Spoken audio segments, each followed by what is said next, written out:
పిల్లలు కావాలని మీ కలను నెరవేర్చుకోండి. సంప్రదించండి Hegde fertility, Hyderabad, Telangana.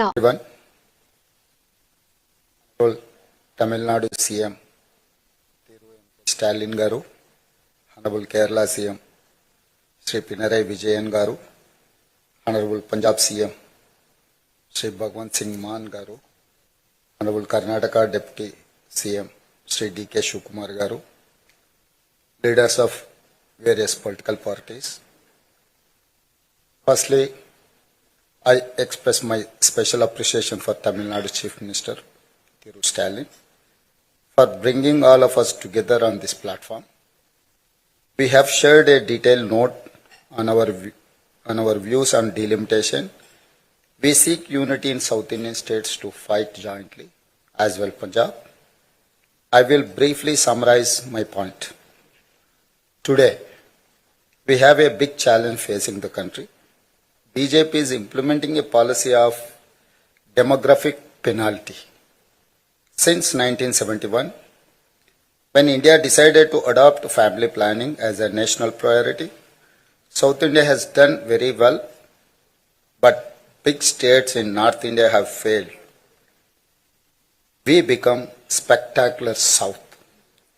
We achieved fastest economic growth, bigger GDP, higher per capita income, job creation, best infrastructure development, better governance, and best social welfare. We contribute more to national exchequer and get lesser allocations. For rupees 1 tax paid by Tamil Nadu, it gets back 26 paisa. Likewise, Karnataka 16 paisa, Telangana 42 paisa, Kerala is 49 paisa. But when Bihar pays rupees 1 rupees tax, it gets 6 rupees 6 paisa. Uttar Pradesh gets rupees 2 rupees 3 paisa. Madhya Pradesh gets 1 rupee 73 paisa. We are one country. We respect it. But we cannot accept this proposed delimitation because of it will politically limit us. It will punish us for being performing states. We have to stop BJP for implementing any unfair delimitation. My first point, don't increase Lok Sabha seats. Do delimitation within states. In 1976, Prime Minister Srimati Indira Gandhi did delimitation without increasing any seats, because it will create imbalance of political power between states. In 2001, NDA government led by Mr. Atal Bihari Vajpayee also did delimitation in states without any increasing seats. PM Narendra Modi must also do the same. Don't increase Lok Sabha seat numbers. My second point is that South will not accept population-based delimitation. If BJP does delimitation on population, South India will lose political voice. North will make us secondary citizens. Everyone here agrees we will not accept delimitation based on the population, because then states like UP, Bihar, Madhya Pradesh, Rajasthan will dominate rest of the country. We cannot accept it at any cost. Public, political parties, and leaders of the South India and Punjab must unite and oppose this move by the BJP. My third point is that pro rata formula is also not acceptable. Pro rata formula will also hurt us. Problem of pro rata, it changes power gap. Any government is decided by the majority of one seat or one vote. We have a history of central government falling because of just one vote. So pro rata formula will also hurt us politically. What options are acceptable? My analysis is simple. Narendra Modi can follow Vajpayee's method. Don't increase Lok Sabha for another 25 years. Do delimitation taking state as a unit. Conduct delimitation within the states. change boundaries of Lok Sabha seats inside state based on the latest census, increase SC/ST seats in states,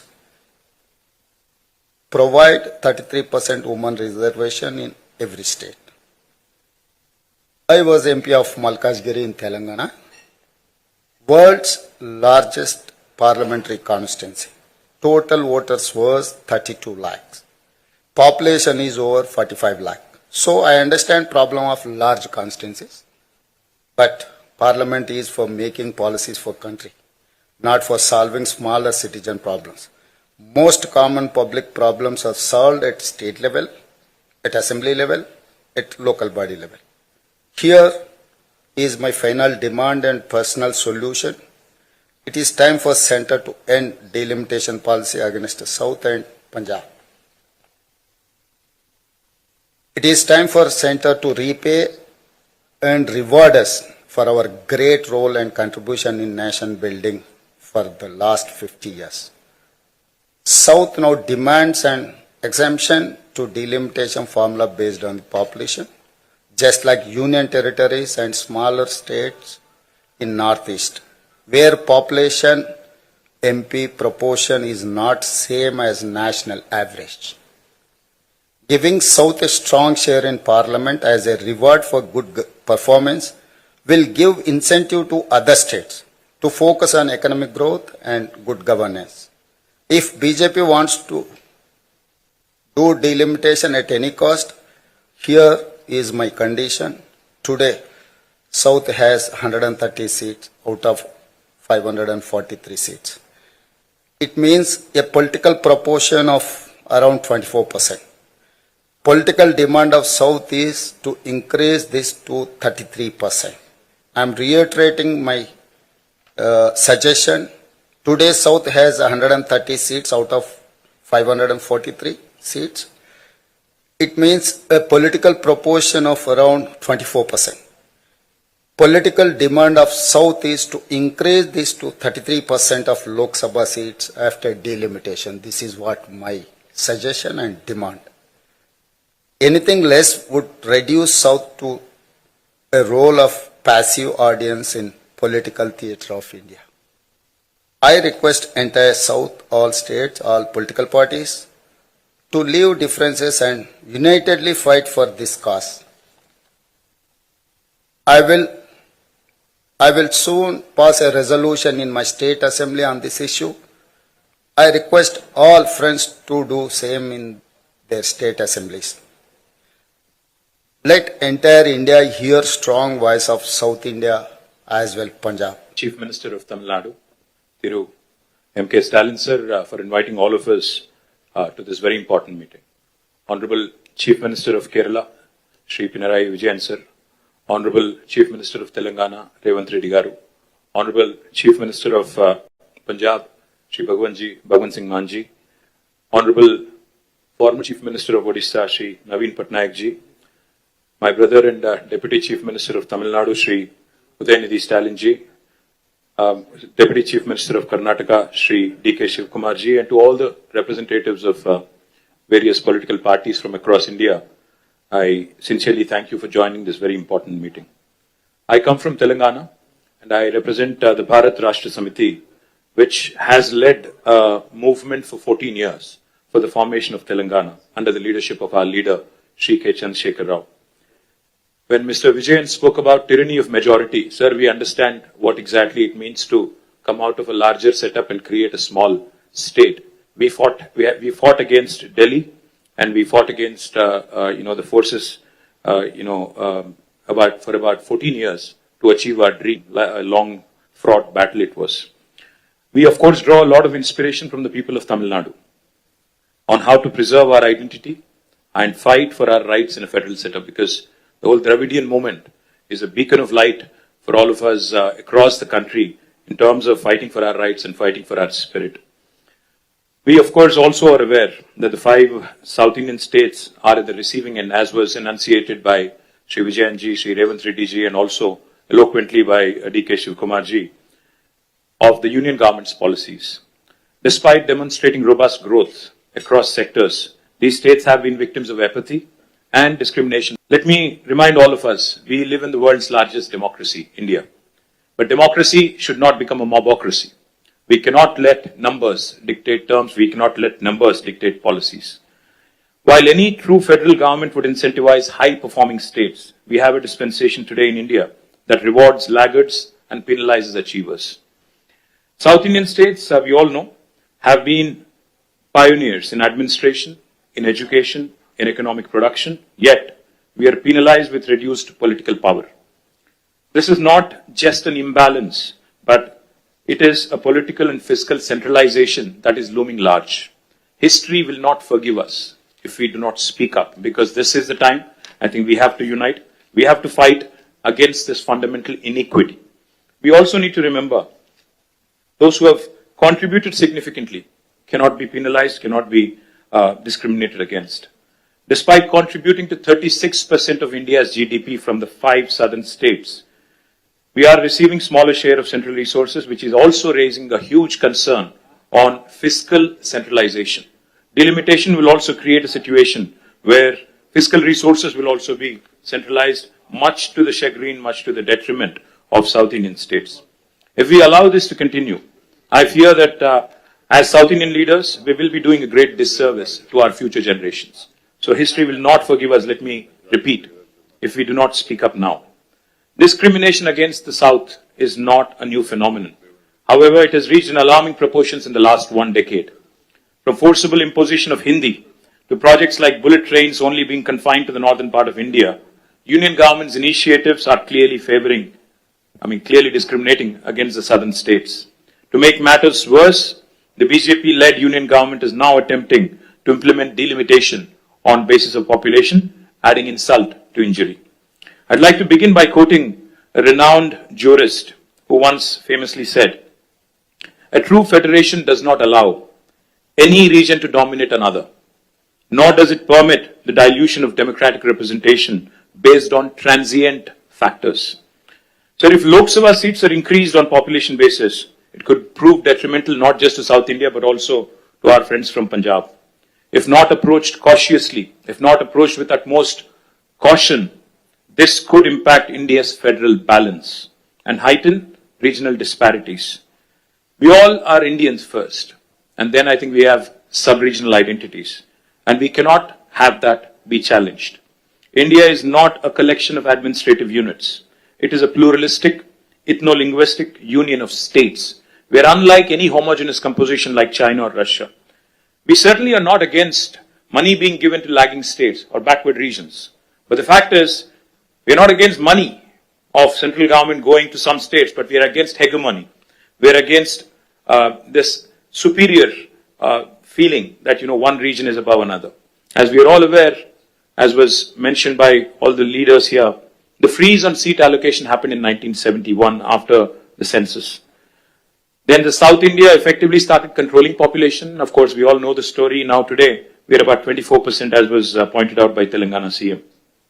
But North, the percentage of population has increased, and my brother gave a very nice presentation on what will happen if we go on with the population basis. The only point I would like to make here, if seats are redistributed purely on pro rata population basis, states that have failed to control population will be rewarded, as was put eloquently by Vijayan sir. This is a perverse reward for somebody who has not performed and for somebody who has diligently followed the guidelines of Government of India. Punishing us with reduced representation is certainly discriminatory. India's democracy must be built on progress, governance and economic contribution, not just population. A fair system should reward progress and encourage development in lagging regions. If India has to become a superpower by 2047, 100 years after we achieved independence, we must empower those driving the growth, not silence them. We must empower those who have done well over the last 7 decades and not punish them. Why do we not trust the words of Union Home Minister who says it will be pro rata and nobody will lose representation? I'll give you a classic example of Telangana. When the new state of Telangana was formed in 2014, we were given a promise in the State Reorganization Commission that the delimitation exercise will be taken up in both Telangana and Andhra Pradesh, and the number of seats in Telangana would be raised, MLA seats, that is, assembly seats, from 119 to 153 in Telangana, from 175 to 225 in Andhra. 11 years since then, and it's an act of the parliament, but no action has been initiated because it is inconvenient for BJP to increase the seats. Where it is convenient for them in Jammu and Kashmir and Assam, they've gone ahead and conducted delimitation. Where it is inconvenient for them in Andhra and Telangana, they've kept it aside. Why do we not trust them? Because, their action, their history speaks otherwise. Today, the union government has indulged in cesses. They've come out with cesses, a formula which basically deprives the states of devolution, of a rightful share in devolution. It's a constitutional right. Therefore, we have apprehensions. Therefore, we have a lot of doubts about the center's intentions. But I also would like to propose a few possible suggestions towards solutions. If the central government is determined to proceed with delimitation, I think as Stalin sir put it, fair delimitation is the ask. It should be fair, it should be just, and Dr. Baba Saheb, when he put these three words in constitution, I think he meant it for situations like this: equality, liberty, and fraternity. Now, if they would want to go ahead and do the delimitation because they have the numbers, then we have to ensure that the current proportion of each state remains as it is. If Tamil Nadu has about 39, is it? 39 and Telangana has 17 with increased numbers also, our percentage should also increase proportionately. And it should not come down, our voice should not come down. If a state currently has 2% of the total parliament seats, even after delimitation, also the state should have 2% share of the seats. As Mr. Mann was pointing out, his numbers will increase technically, but percentage will come down, which defeats the whole purpose.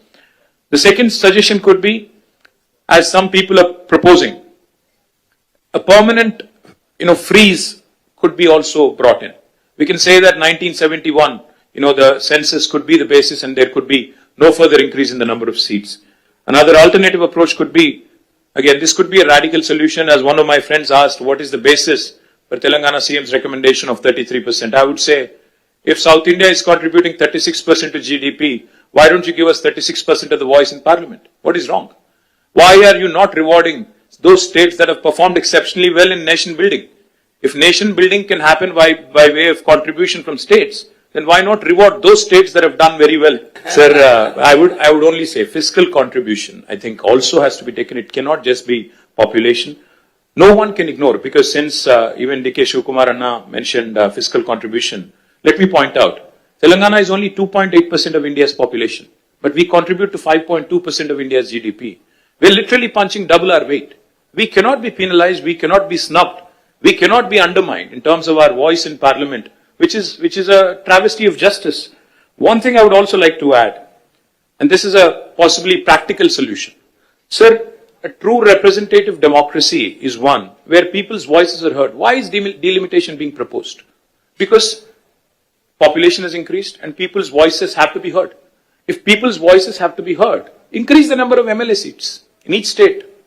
You go ahead, increase the number of MLA seats, because typically MLAs are the first port of call for people, not MPs. MPs only voice concerns on larger national policies in parliament, but MLAs are the first port of call. So I would propose that the national government come forward, union government come forward with a proposal.